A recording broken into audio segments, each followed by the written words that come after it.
아버지 묵도하시면서 수요 예배를 함께 드리겠습니다.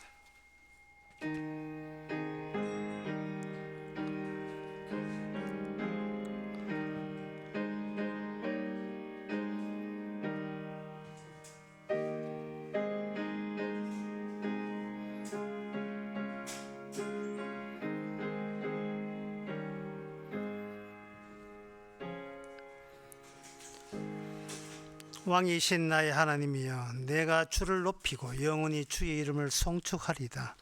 내가 날마다 주를 송축하며 영영이 주의 이름을 송축하리다. 여호와는 광대하시니 크게 찬양할 것이라. 하나님 아버지, 모든 것이 주님 안에서 움직인다는 사실, 우리는 세상에 살면서 너무나 자주 잊어버리고 망각한 채 세상을 보내고 있습니다. 우리의 노력의 결과가 아니라 주님의 일하심의 결과 속에 우리가 놓여 있음을 말씀을 통해서 또다시 확인받고 점검되는 시간 되게 하옵소서. 예수님의 이름으로 기도옵나이다. 아멘.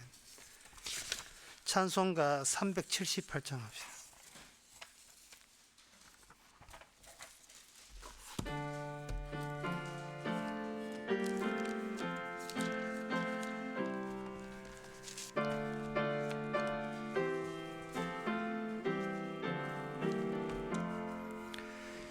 이전에 주님을 내가 몰라 영광의 주님을 비방했다.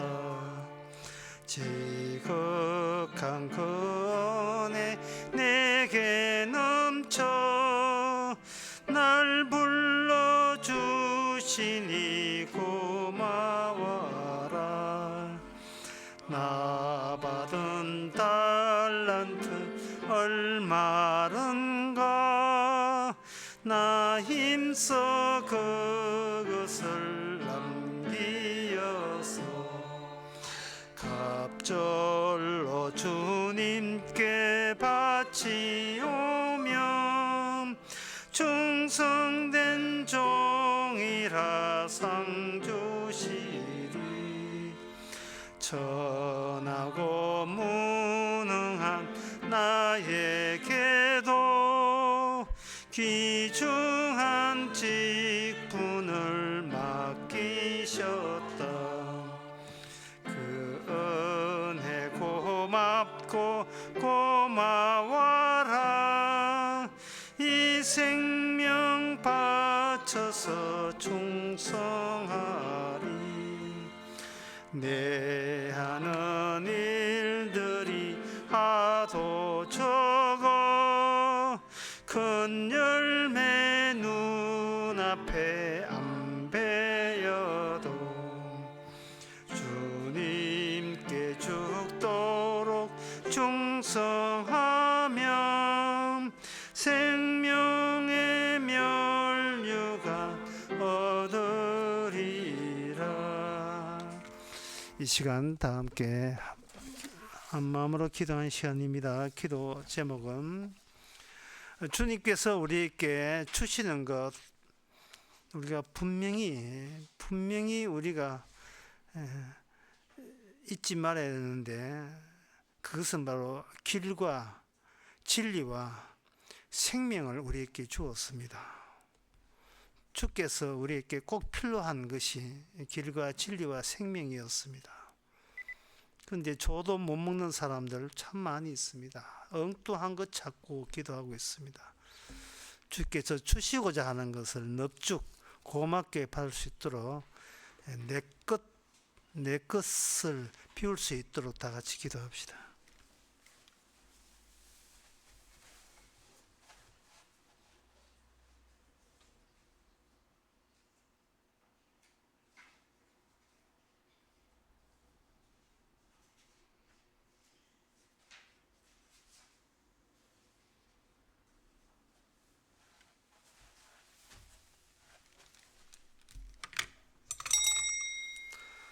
하나님 아버지, 막혔던 천국 길을 열어주시고 우리에게 몰랐던 무지한 저희들이 알지 못했던 진리를 주시고, 그리고 더구나 생명까지 주셨는데 주께서 주시는 것은 고마운 줄 모르고 내 것 달랐고 떼쓰는 무지몽매한 저희들, 이 시간을 통해서 주님 주시는 것과 내가 원하는 것을 맞바꿀 수 있는 귀한 시간 되게 하옵소서.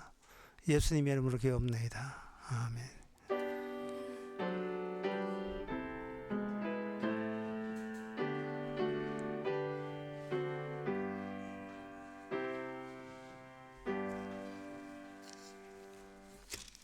하나님의 말씀은 열왕기상 12장 1절에서 4절입니다. 르호보암이 세겜으로 갔으니 이는 온 이스라엘이 저로 왕을 삼고자 하여 세겜에 이르렀음이더라. 느밧의 아들 르호보암이 전에 솔로몬 왕의 얼굴을 피하여 애굽으로 도망하여 있었더니 이제 그 소문을 듣고 오히려 애굽에 있는 중에 무리가 보내어 저를 불렀더라. 여로보암과 이스라엘의 온 회중이 와서 르호보암에게 고하여 거르되 왕의 부친이 우리의 멍에를 무겁게 하였으나 왕은 이제 왕의 부친이 우리에게 시킨 고역과 매우 무거운 멍에를 가볍게 하소서. 그리하시면 우리가 왕을 섬기겠나이다. 르호보암이 대답하여 갔다가 3월 후에 다시 내게로 오라 하매 백성이 가니라. 아멘. 여기에 등장인물들이 르호보암이라는 왕이 등장하고, 그리고 여로보암이라는 사람, 솔로몬 때의 고급 관리 신하가 등장하고, 그 사람은 지금 애굽에 있습니다. 애굽에 있다가 이제 저를 다시 이스라엘로 불러 올리는 거죠. 그 다음에 누가 나오냐 하면은 르호보암, 여로보암 말고 이스라엘 온 회중, 그 이스라엘 백성이 여기 등장합니다. 우리는 성경에서 르호보암, 여로보암 그리고 이스라엘 백성 가운데서 누가 옳고 누가 그런가를 사람과 사람 사이에서 구분하려고 성경을 보게 됩니다. 이들 가운데서 오른편의 선조는 누구고 나쁜 편의 선조는 누구냐, 이렇게 따지는데, 성경에서는 그 인간과 인간 사이에서는 옳은 인간이 없습니다. 없고, 성경에서 그러면 옳다는 것은 무엇인가? 하나님의 예언이고 하나님의 계시입니다. 그것만이 옳아요. 열왕기상 11장 29절에 보면 그 즈음에 여로보암이 예루살렘에 나갈 때 실로 사람 선지자 아히야가 길에서 저를 만나니, 이 아히야 나오는데 아히야가 옳다는 뜻은 아니에요. 아히야, 선지자 아히야가 새 옷을 입고 두 사람이 들이 있었더라. 아히야가 그 입은 새 옷을 잡아 12조각을 찢고 여로보암에게 이르되 너는 10조각을 취하라. 이스라엘 하나님 여호와의 말씀에 내가 이 나라를 솔로몬 손에서 찢어 빼앗아 10지파를 내게 주고 오직 내 종 다윗을 위하여 이스라엘 온 지파 중에서 뺀 성 예루살렘에 의해서 한 지파를 솔로몬에게 준다 라고 이렇게 되어 있습니다. 이게 10지파하고 한 지파 더하면 11지파잖아요. 12지파 아니죠. 그러나 이 베냐민 지파가 유다 지파에 속하면서 이거는 유다 지파가 대표로 되는 거죠. 그러니까 이건 한 지파, 유다 대표되는 유다 지파를 강조하기 위해서 이렇게 되는 거예요. 그러면 유다 지파 한 지파, 나머지 10지파, 이것은 나머지 10지파가 아니에요. 이게 두 개가 되는 겁니다. 한 지파와 그 외에 다른 전체가 한 지파, 한 나라, 이렇게 되는데, 이 예언, 이 계시가 옳습니다. 계시가 옳다는 말은 이 무슨 뜻이냐면, 계시가 주어진 즉시 동시에 이미 실현에 돌입하게 됩니다. 계시는 뭐 인간이 지키면 실현되고 그런 거 없습니다. 계시는 주어졌다 하면 그대로 실현되는 거예요. 인간의 행동과 상관없이. 아브라함에게 천사 3명이 계시를 줍니다. 네가 내년에 되면 네가 아들을 낳을 것이다. 이게 뭐 아브라함이 뭐 이거 하라 하지 말아도 없어요. 그냥 내년 되면 아들 생겨. 이미 계시가 이 땅의 실행에 돌입했습니다. 그때 사라가 그 아브라함과 둘이 웃었지요. 예, 농담하십니까? 뭐 이런 식으로 웃었다 이 말이죠. 그러니까 그 마음속에 웃은 것도 다 천사들이 간파해가지고 웃었지, 그지? 웃었지. 예? 내 말이 그렇게 우습게 들려? 아들 이름이 웃었다 해서 이삭이에요. 이삭이었습니다. 하나님의 계시와 인간의 생각의 간격, 그 벌어짐, 그 띄어짐. 인간 쪽에서는 하나님 쪽에서는 인간 쪽에 도달되는데, 인간 쪽에서는 하나님께 도달될 수가 애초부터 없었다를 보여주는 것이 예언. 그게 바로 계시입니다. 누가복음 1장에 보면 사가랴라는 사람이 있는데, 그 사가랴라는 사람이 늙었어도 아기가 없었어요. 부인은 엘리사벳 그 나이가 많아서 없었어요. 그런데 천사가 나타나서 사가랴 보고 네가 아들을 낳을 것이다 할 때, 역시 뭐 늙었습니다 뭐 이렇게 나와서 이게 늙어서 이게 도대체 아기 놓을 그러한 바탕이 안 됩니다. 그 누가복음 1장 가브리엘 천사를 통해서 그런 이야기를 했습니다. 그러니까 나이가 많습니다라고 18절에 했어요. 나이가 많습니다라고 하니까 그냥 그 인간이 나이 많아서 애기 못 낳는 건 인간 너무 당연한 거잖아요. 인간 입장에서. 그래서 그냥 자기가 자기 한계를 보여주거나 이러면 될 텐데, 내가 말하는데 네가 그걸 토를 달아. 나이 많아서 못 낸다고 너는 벙어리가 될 것이야. 그때부터 이제 그 벙어리가 된 거예요. 그거는 나의 말을 믿지 아니함이라 벙어리가 됐다. 그러니까 이 하나님의 계시는 이미 주어진 자체가 이미 실효성이 발휘되고 있는 거예요. 그걸 막을 어떤 대책도 인간에게는 없습니다. 그렇다면 여기서 우리가 기뻐해야 될 소식은, 하나님의 계시를 해석할 때 우리가 앞으로 살아가면서 어떻게 계시가 이루어지는가 우리가 점검하면서 검토하면서 한번 믿어볼까 이러면 안 돼요. 하나님의 계시는 이미 그 계시 안에 들어와 있어야 돼요. 그 계시가 완전히 완결된 그 지점에서 미리 그 지점에 와 있을 때 비로소 우리는 계시가 계시답게 이해가 되는 겁니다. 이걸 다른 말 하면 성경은 이미 구원된 자에게만 볼 수 있다. 이미 천국에 온 사람만 성경을 볼 이유가 있다. 볼 이유가. 천국에 온 사람만. 물론 이거는 이제 신약에 성령이 왔을 때 하는 이야기고, 지금 우리가 보는 것은 구약입니다. 따라서 구약은 날카롭게 예언과 그리고 나머지 모든 예언 맞은편에 있는 인간들의 둘을 이렇게 나누어야 돼요. 그래서 유다 나라 사람은 착하고 이스라엘 나라 사람은 악하다, 이렇게 나누면 안 됩니다. 나중에 유다 나라는 망해요. 그것도 계시에 있어 망합니다. 그런데 그 출발점에 있어서 하나님께서는 예루살렘과 유다 지파는 하나님께서 그 솔로몬의 다윗 등불에 의해서 유지된다고 하니까, 사람들은 그 성경을 보고 있는 사람들이나 그 당시 있는 유다 사람들이 어떤 착각과 어떤 잘못된 생각을 하고 있는데, 그건 뭐냐면 유다 나라에 붙으면 산다라고 이렇게 잘못 생각하고 있는 거예요.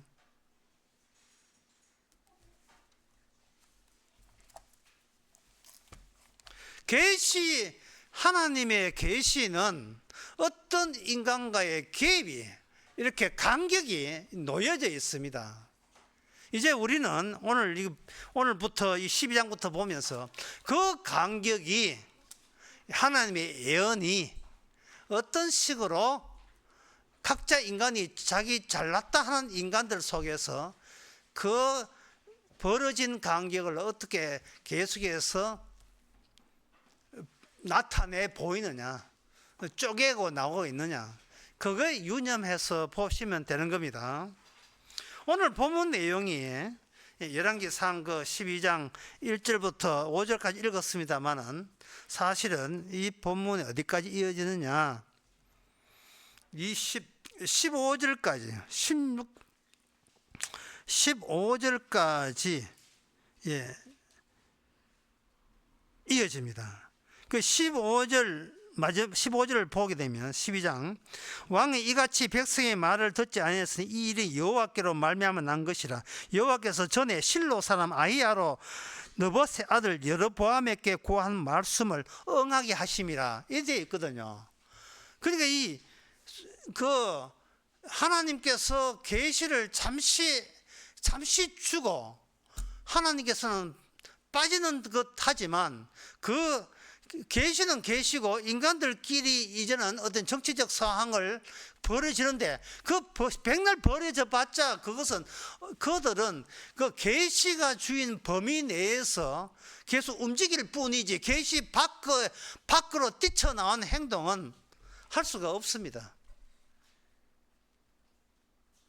이것이 우리가 이걸 간단하게 말하면 뭐냐 하면은 우리는 나의 관점부터 출발해서 문제예요. 나의 관점. 성경은 주님의 관점의 입장에서 성경을 보라 하는데 인간의 한계가 나의 관점이에요. 지금 그 성경을 보면서 또는 이게 말씀을 생각하면서 가끔 저의 그 20대를 돌아봅니다. 저의 그 10대나 20대 이래 돌아보면서 어떤 특징이 있었는가를 지금 와서 생각해 보니까 제 20대에 그 남의 일에 간섭을 안 했던 것 같아요. 그걸 이제 오지랖이라 하죠.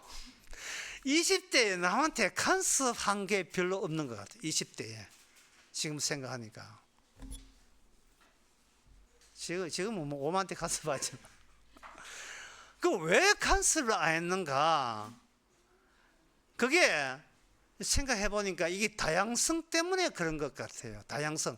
뭐냐 하면 20살 때 또는 20대에 지나오면서 나는 내가 앞으로 살아야 될 나의 일에 집중했어요. 내가 어떻게 공부하고 어떻게 취직하고 어떻게 결혼하고 어떻게 내 인생을 꾸려나가는가 거기에다가 온 마음을 다 쏟았습니다. 쏟다 보니까 다른 사람에 대해서 이렇게 생각했어요. 저 사람은 저렇게 살아가고 나는 저 사람은 저렇게 살아가는 것이 저 사람 인생이고 나는 내 나름대로 내 인생을 장만해야 될 이 급선무, 코앞에 떨어진 내 인생, 내 생활을 미래 생활을 해야 될 이 생활은 또 내 인생이다 하는 거예요. 그러니까 그걸 공부를 해보면 그걸 다양성이라 하는 거예요. 니는 인생 살고 내는 내 인생 사니까 내가 남의 인생을 간섭할 필요가 없지요. 그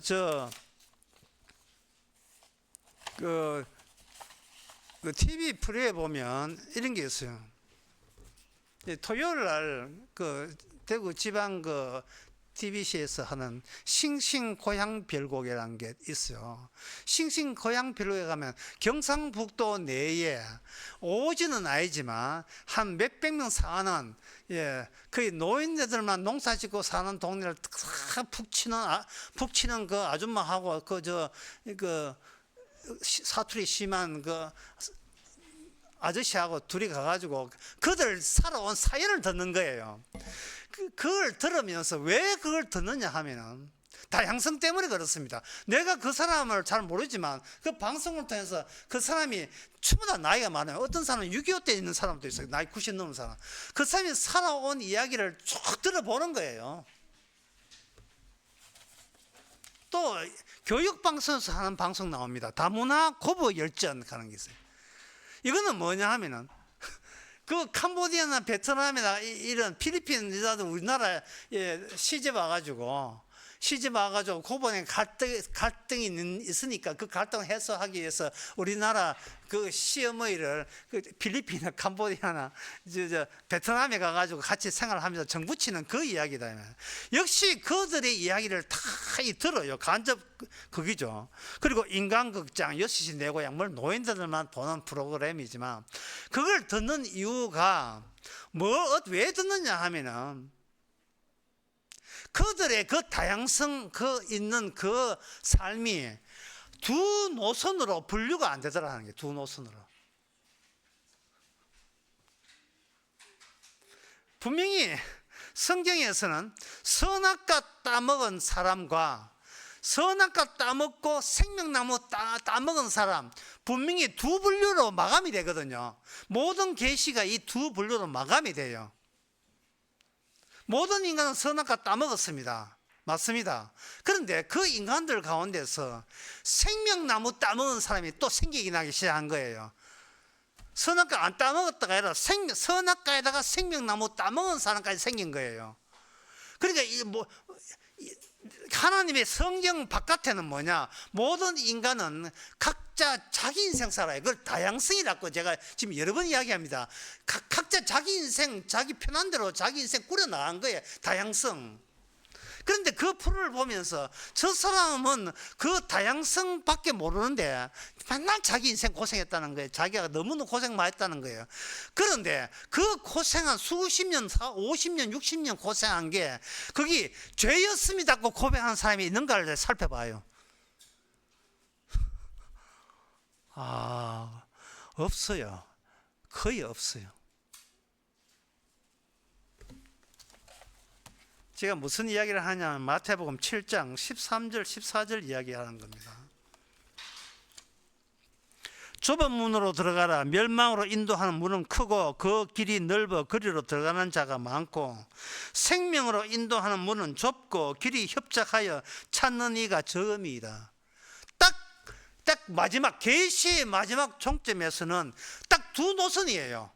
그런데 내가 20대, 10대, 20대 살아가면서 내가 들었던 것은 두 노선은 간다는 느낌은 전혀 다 받지 않고 각자 자기 인생 열심히 행복하게 살면 된다. 오케이. 그런 것들만 들어왔다는 거예요. 그런 것들만. 그런데 나중에 복음을 알고 그 다음부터 이제 오지랖을 하게 되는 거예요. 왜 오지랖을 하느냐 하면은 끝을 아니까요. 마감을 알거든. 마감되는 현상을 아니까요. 좁은 문 아니면 넓은 문이에요. 그걸 어떤 강의에서는 제가 두 서랍 이렇게 하는데 서랍이 딱 두 개밖에 없어요. 그 서랍에 담기는 거예요. 서랍에 담기는 거예요. 서랍 모조리 담겨요. 처음에 그 삼립식품에서 헛빵 나올 때 헛빵이 그렇게 먹고 싶었더니 온 국민이 좋아하는 빵이 헛빵이었어요. 처음 나올 때. 제가 알기로는 그때 경찰관들이 아주 부패한 경찰관들이 그 길에서 과속한 차, 화물차 딱 스톱해가지고 벌금 끊으려고 하니까 마침 그 차가 헛빵을 운반한 차였어요. 헛빵 주인이 좋다고 헛빵 갖고 그냥 넘어갔다는 거예요.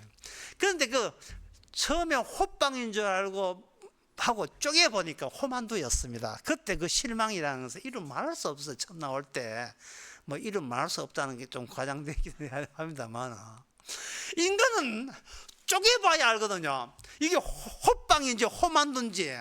그런데 중요한 것은 헛빵의 특징은 뭐냐? 딱 호만두 아니면 헛빵 둘밖에 없다는 거. 다른 다양성은 일체 없다는 거예요. 다양성이. 그게 선악과만 먹은 자와 선악과 생명나무까지 따먹은 자의 그 차이점, 그 대결 상태, 그것을 이게 구약적으로 보면 이렇습니다. 구약적으로 보면 아직도 이게 인간에서는 그것이 분류가 안 되고 있어요. 그렇다면 그러면 그러한 오지랖을 그러면 신약이니까 그걸 한다는 뜻인가? 라고 이야기하신다면 그렇습니다. 신약에서는 온 오지랖을 다 뜬 인물이 등장했어요. 마태복음 3장에 보면 그 마태복음 3장에 그 오지랖 뜬 사람의 내용을 제가 한번 읽어 드리겠습니다. 마태복음 3장 7절에 요한이 많은 바리새인과 사두개인들이 세례받으러 오는 것을 보고 가로되 독사의 자식들아 누가 너희를 가리켜 임박한 진노를 피하려 하더냐. 보세요. 이게 무슨 오지랖입니까? 세례요한 네 인생이나 사세요. 예, 남의 인생 어떻게 사는지 왜 간섭해요? 그거는 세례요한이 회개하라, 천국이 가까이 왔다. 이미 마감을 알아요. 마감선에 서 있어요. 마감선. 모든 것이 종결된, 계시가 종결된 선상에 있으니까 이게 남들이 살아가는 데서 오지랖 떨지 않을 수밖에 없어요. 왜? 아니까. 모르는 게 아니고 아니까요. 진리를 아니까. 도끼가 이미 나무불에 놓였으니 열매 맺지 못한 건 잘린다. 이래 되는 거예요. 그런데 이 광야에서 외치는 오지랖꾼 세례 요한이 한계가 있어요. 어떤 한계냐 하면은 이렇게 이 마지막 때에 분명히 회개해서 구원받을 사람이 있다. 아마 있을 거야. 예. 이렇게 혹시 있을 수 있다라고 하면서 오지랖을 떨었어요. 그런데 세례 요한이 끝부분에 와서 저단 거는 맞아요. 근데 끝에 진짜 끝까지 오지는 않았어요. 진짜 끝까지 오지 않았어요. 진짜 끝에 가면 어떻게 되느냐 하면은 아무도 없구나. 사망에서 생명으로 옮길 자가 아무도 없다는 사실. 세례 요한은 그까지 이르지 못했습니다. 세례 요한은. 그래서 그 마태복음 3장 쭉 하면서 여러분 아시다시피 내 뒤에 오시는 분은 성령과 불로 세례 주고 쭉정이는 그 불에 들어가고 지옥불이죠. 알고 보면 천국 간다 했는데 쭉 하다가 그 다음에 누굴 만나냐 하면 물 세례 주는 요단강에서 예수님을 딱 만났어요. 만나니까 세례 요한이 자기에게 뭐냐면 자기의 오지랖에 의문점을 딱 내는 거예요. 의문점. 이건 뭐지? 그래서 묻습니다. 당신은 여기 세례 받을 필요가 없습니다. 당신은 의인이기 때문에 여기 죄인들만 받는 이 세례, 씻을 죄가 있는 자들만 와야 될 곳에 당신은 여기 낄 자리가 아닌 것 같은데 이 왜 끼지요?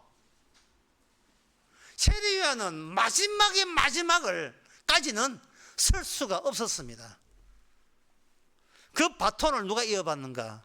예수님이 이어받아요. 세례 요한 됐다. 그래, 네 할 까지는 요거까지. 혹시나 구원받는 사람이 있을까 하는 요거까지 너 할 일이고, 그 다음에 그 바톤을 이어받은 예수님께서는 이 세상에 사망에서 생명 옮길 자가 단 한 사람도 없습니다. 다시 말해서 하늘의 계시를 이해하고, 첫째는 이해하고, 두 번째 이해하고 지키고, 이 1과 2에 해당된 사람 아무도 없습니다. 아무도 없어요. 지금 그 신약에 이럴 때까지 우리가 지금 보고자 하는 것은 바로 열왕기상 12장 이야기입니다. 그래서 여기서 뭐만 보면 되느냐 하면은 르호보암, 솔로몬 죽었습니다. 르호보암 왕과 그 백성들 사이에 누가 옳은가, 누가 그런가, 르호보암 왕이 맞는가, 아니면 백성이 맞는가, 아니면 백성이 틀리는가, 르호보암 틀리는가라고 논할 때 우리가 주의해야 돼요. 둘 다 옳지 않습니다. 둘 다 옳지 않아요.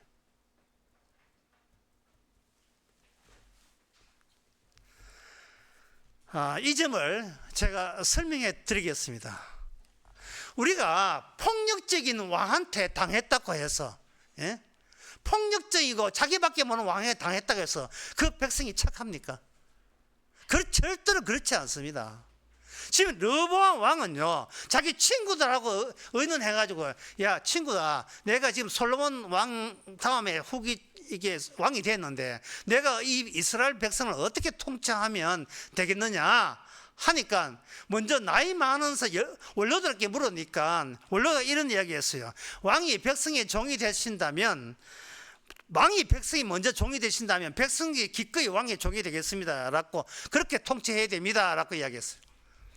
그럴 때 가면서 내 사흘 뒤에 다시 오겠습니다 해놓고, 사흘 뒤에 다시 와, 일단은 당신 말 듣고, 그 다음에 자기 젊은 친구한테 딱 이야기를 해보니까, 젊은 친구는 뭐냐, 솔로몬보다 더 세게 나가야 됩니다. 이게 지금 벌써 솔로몬에게 많이 들어가지고 세게 안 나오면 자꾸 솔로몬 이야기하고 상대적으로 그 왕을 아마 무시할 겁니다. 이게 인간들의 원리니까 무시 안 당하려면 더 세게 나가야 됩니다. 그렇게 나간 거예요. 북한의 김정일이 죽고 김정은 할 때, 김정의가 바로 아버지하고 같이 있던 원로들 의논했습니다. 같이 있는 자기 대학교 동창생하고 의논해가지고 정치했어요. 아주 세차게 나갔습니다. 세게 나갔어요. 새술은 채푸대다 보니까. 옛날에 했던 그 정계를 빨리 청산하고, 내가 전임자보다 더 훌륭하다는 걸 보여주기 위해서는 전횡을 행할, 아주 장악력, 완전히 백성을 장악하기 위해서 전지전능 장악력을 해야 돼요. 어떤 초등학교 교사, 여자 교사는 자기 학급이 완전히 르보암 같이 행패를 벌였습니다. 르보암 같이. 실제로 거기에 피해를 보신 그 당사자도 여기 와 있지만, 학급이 자기가 완전히 조폭같이, 족제자같이 히틀러처럼 군림했던 거예요.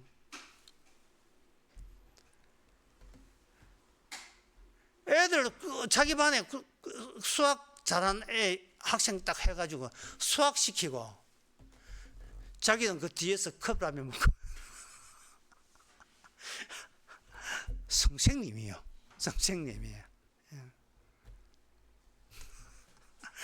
애들 보고 하기 싫으니까.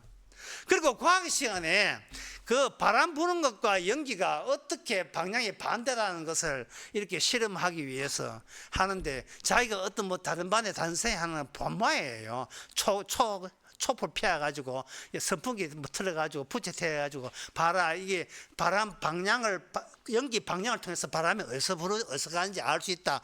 이 실험을 하는데, 지는 게을러서 그걸 초를 준비 못했는 모양이에요. 그게 4학년 담임이거든요. 근데 5학년 담임 남자한테 가가지고 담배를 빌려와가지고 자기 반에 남자애에게 담배를 피우게 만들었어요. 그것도 담배기 안 나니까 시국에 벌거 해가지고 푹 담배기 해가지고, 애는 담배 킥거리면서 담배기 피우고 있고, 그러니까 선생님은 빨리 연기 내란 말이에요. 연기 내라 독촉해가지고 담배 연기 바람 부는 거, 애를 담배를 피우고 해가지고 실험을 그리시겠어요. 그리고 반에 이제 학교 마치고 그냥 집에 가면 되는데, 이게 결혼도 안 했는지 학부모 화투지다가 같은데 화투 치고 있어요. 그리고 화투 친 학부모 아는 또 잘 봐줘가지고, 그거는 약간 불확실한지 모르겠지만, 하여튼 애를 편애했어. 이야기, 컵라면 먹을 때 지가 좋아하는 아는 한 젓가락 주고, 지가 싫어하는 아는 그 싫어하는 걸 그런 학대를 당했어요. 국물만 마시게 했어요.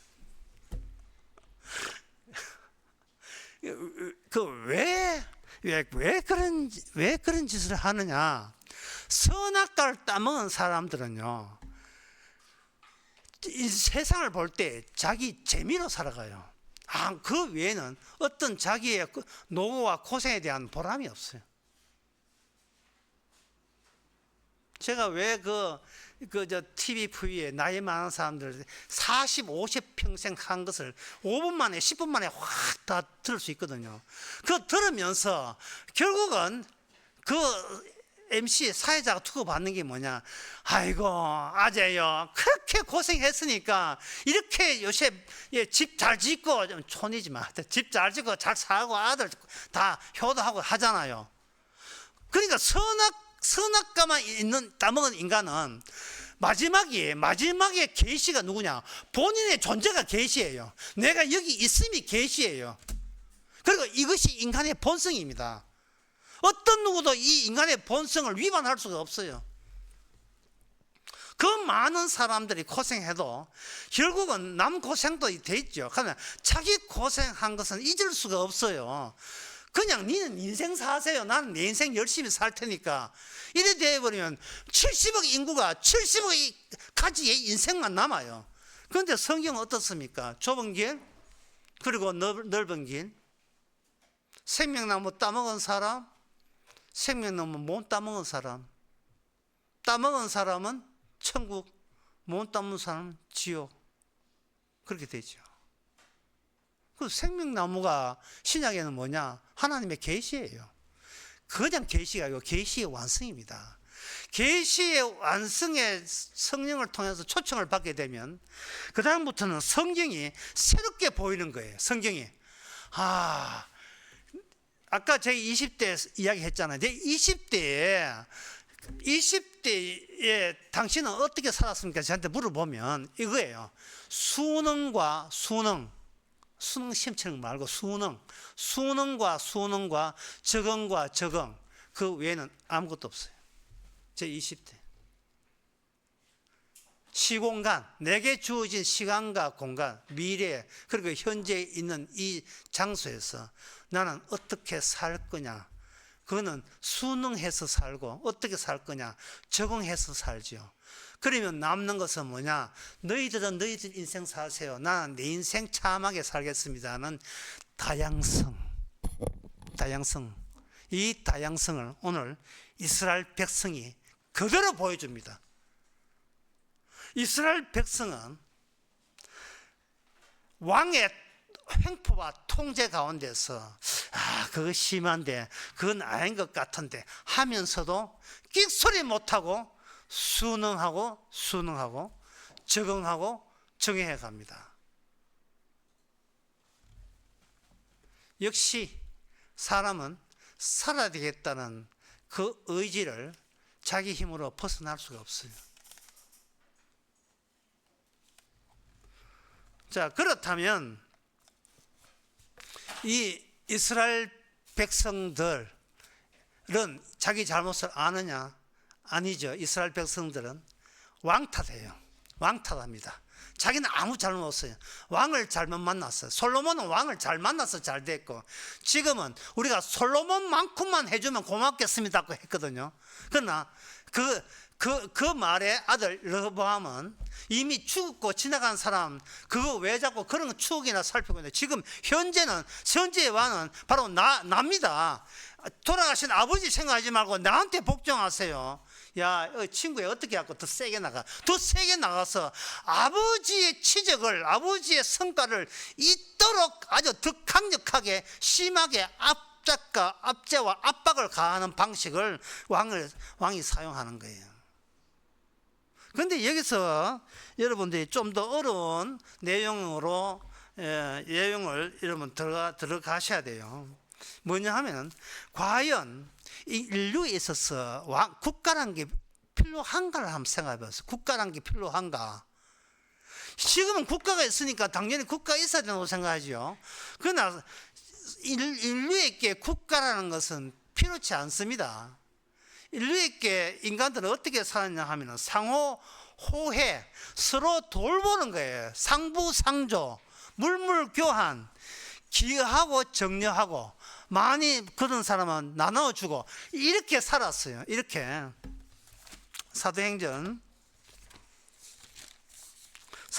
나오는 그 4장 32절의 말씀을 제가 한번 읽어보겠습니다. 이제 그때 31절에 보면 빌기를 다음에 모인 것이 진동하더니 무리가 다 성령을 충만하여 담대히 하는 말씀을 전하더라.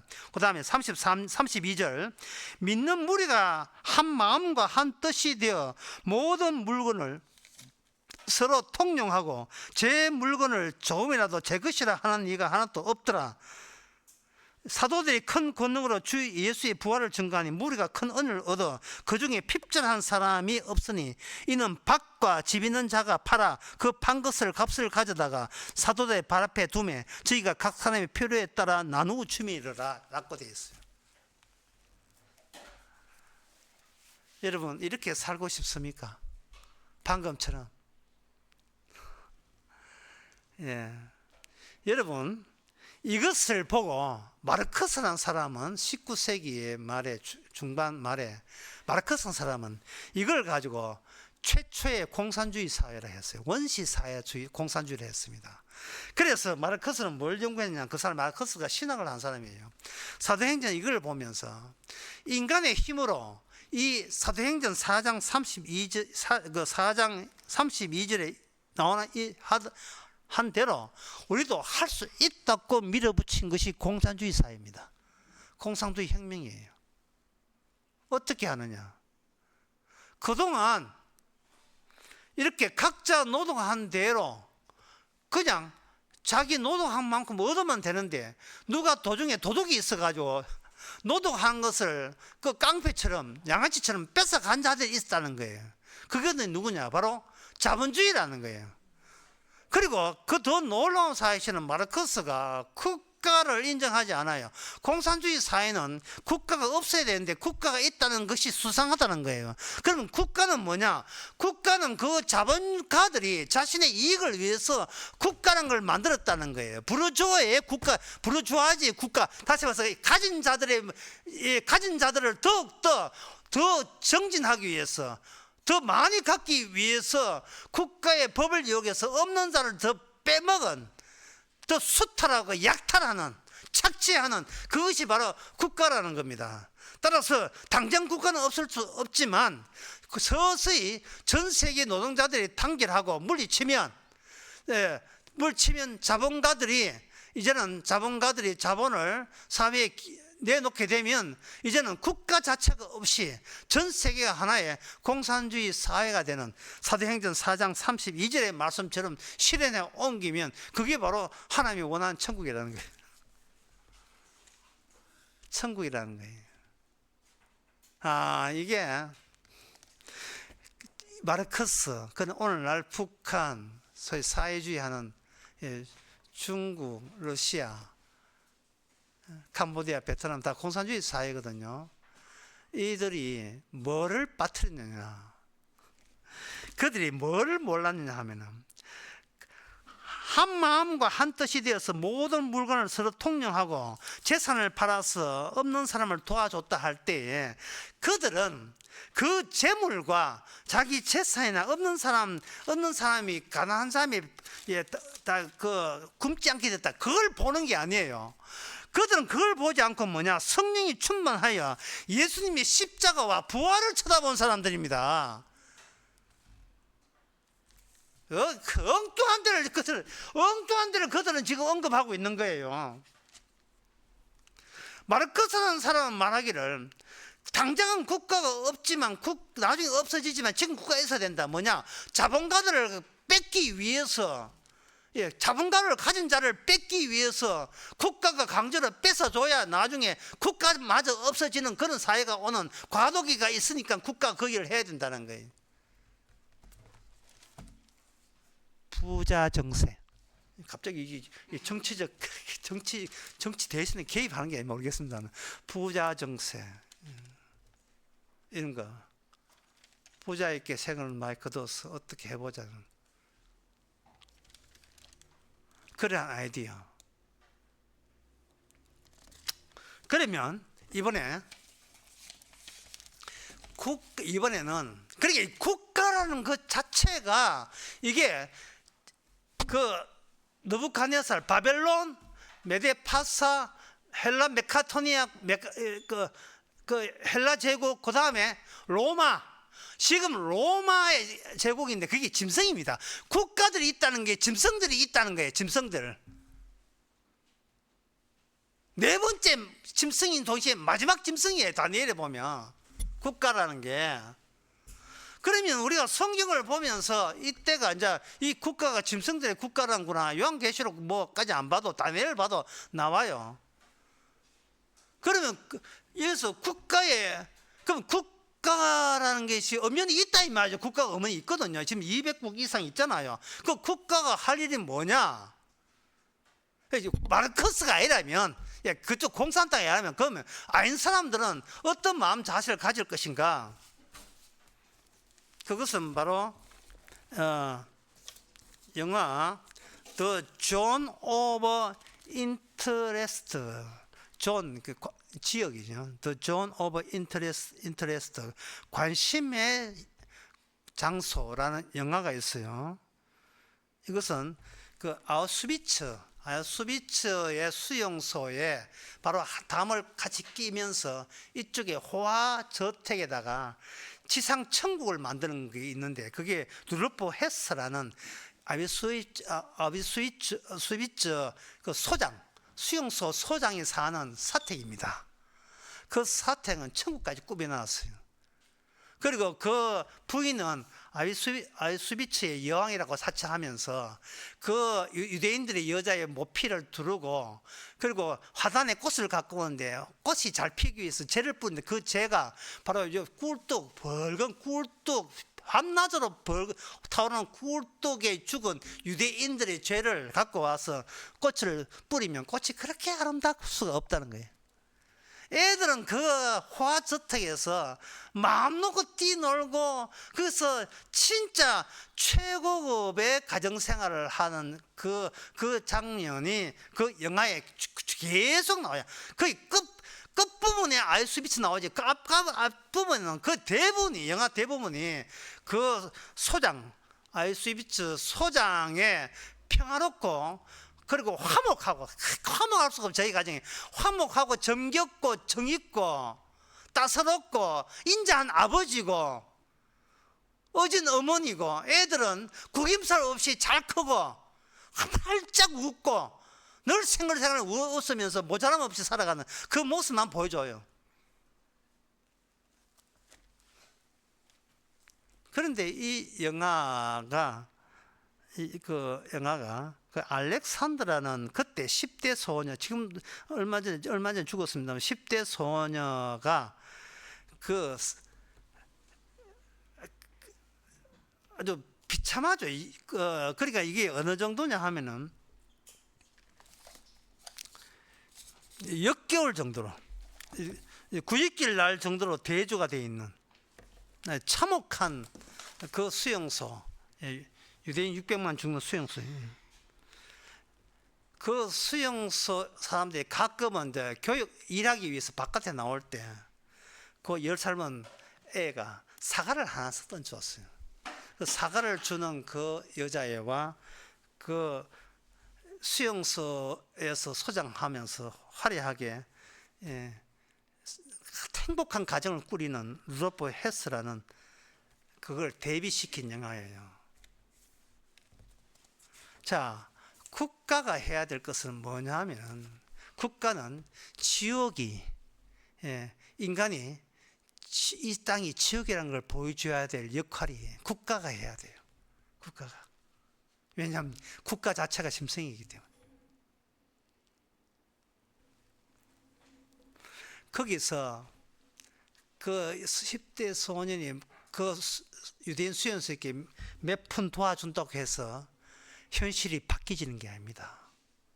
현실은 짐승의 원대로 가요. 지옥인 지옥대로 가야 되는 겁니다. 이것을 국가 안에서 우리는 체험하고 경험해야 돼요. 어느 누가 정권을 잡든지 표를 누구한테 하든지 국가가 마귀 집단이고 짐승이라는 것은 조금도 달라지지 않습니다. 왜냐하면 왜 그걸 우리는 감사해야 되는 것은 바로 모든 것이 계시가 예언대로 이미 완성을 했고 그 완성된 그 작품, 그 결과물이 바로 세상을 제대로 볼 수 있는 오늘날 성도 자체이기 때문에, 예언의 완성품이기 때문에, 이미 생명나무가 왔다는 것은 생명나무 받은 상태에서 이 세상을 살 때 이 세상은 극히 지옥다울 때 가장 하나님의 말씀이 빛나는 거예요. 이제 이 말씀하고 마치겠습니다. 출애굽기 1장 8절에 보면 이제 애굽이 오늘 본문도 애굽이 나오잖아요. 여로보암, 반역하는 여로보암이 애굽에 있다고 해요. 애굽에서 이제 나오잖아요. 근데 출애굽을 할 때 이스라엘이 애굽에 나올 때는 그냥 나오는 게 아니에요. 출애굽 1장 8절에 보면 요셉을 알지 못하는 새 왕이 나타났어라고 되어 있어요. 요셉이 알지 못하는 말은 애굽 나라가 그동안 요셉의 하나님부터 은혜를 받았거든요. 그 은혜를, 요셉의 은혜를 요셉 존재의 은혜를 모르는 그 왕이 나오면서 드디어 히브리인들은 고생을 합니다. 그래서 애굽 나라가 국가의 본래의 짐승이고 악한 본성 뭐가 누락되었을 때, 하나님의 은혜를 모를 때 국가는 자기 본성, 악한 본성을 다 드러내요. 그 본성을 드러낼 때, 그러면 이스라엘의 왕은 어느냐? 인간의 왕은 아니에요. 썩었으니까. 그러면 영원한 왕은 왕일 것이다. 아닙니다. 아니에요. 이게 바로 이스라엘 백성들이 지금 자기 한계에 놓여 있다는 거예요. 영원한 왕은 왕이 아니에요. 그러면 인간 왕은 여로보암도 아니에요. 그건 뭐냐? 죽었다가 살아난 자가 왕이에요. 죽었다가 살아난 자. 이 땅에 이 더러운 짐승 같은 세계에서 살다가 사람에게 맞아 죽은, 국가의 짐승에 맞아 죽은 분이 유일한 왕이에요. 이걸 애굽의 때는 뭐냐? 유월절 어린 양으로 묘사되고 있습니다. 따라서 오늘 결론적으로 이스라엘 백성들이, 이스라엘 여로보암은 물론 나쁘고 이스라엘 백성들이 뭐를 잊었는가? 바로 그들 가운데 유월절 제사 지낸다 할 때 유월절 희생의 제사의 의미를 그들은 지금 놓치고 있습니다. 놓치고 있어요. 우리가 이 세상에 살면서 십자가의 은혜가 그걸 모를 때 우리는 어느새 적응하고 순응하고 내 다양성만 찾고 내 인생만 찾는 그런 사람이 될 뿐인 것을 우리가 주의해야 됩니다. 기도하겠습니다. 하나님 아버지, 참 우리가 참 위험한 세계를 통과하고 있음을 깨닫게 하여 주시옵소서. 남 나쁘다고 하면서 결국 자기 자신이 옳다고 여기는 그것이 이 땅에 와서 죽었던 주님이 십자가 앞에서 얼마나 큰 죄악이고 탐욕이고 육신의 정욕과 안목의 정욕과 이생의 자랑거리에 해당되는지 다시 한번 늘 말씀을 통해서 깨닫게 하옵소서. 예수님의 이름으로 기도합나이다. 아멘. 찬송가 379장 합시다.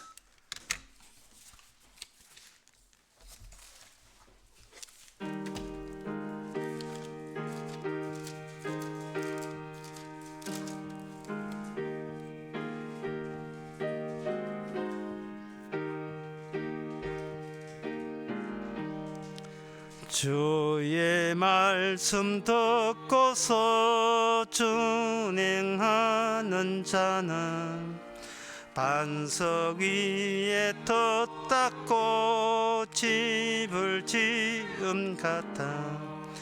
비가 오고 물나며 바람 부딪혀도 반석 위에 세운 집 넘어지지 않네. 잘 짓고 잘 지세 우리 집 잘 지세. 만세 반석 위에 다 우리 집 잘 지세. 주의 말씀 듣고도 행치 않는 자는 모래 위에 터 닦고 집을 지음 같아 비가 오고 물나며 바람 부딪힐 때 모래 위에 세운 집 크게 무너지네 잘 짓고 잘 지세 우리 집 잘 지세 만세 반석 위에 다 우리 집 잘 지세 세상 모든 사람들 집을 짓는 자니 반석 위가 아니면 모래 위에 짓네 우리 구주 오셔서 지은 상을 줄 때 세운 공덕 따라서 영영상불 주리 잘 짓고 잘 지세 우리 집 잘 지세 만세 반석 위에 다 우리 집 잘 지세 기도합시다. 지금은 우리 주 예수 그리스도의 은혜와 하나님의 크신 사랑과 성령의 충만하심이 마지막에 서서 나의 관점이 아니라 주님의 관점으로 세상을 다시 보기를 원하는 모든 성도들께 함께 있을지어다.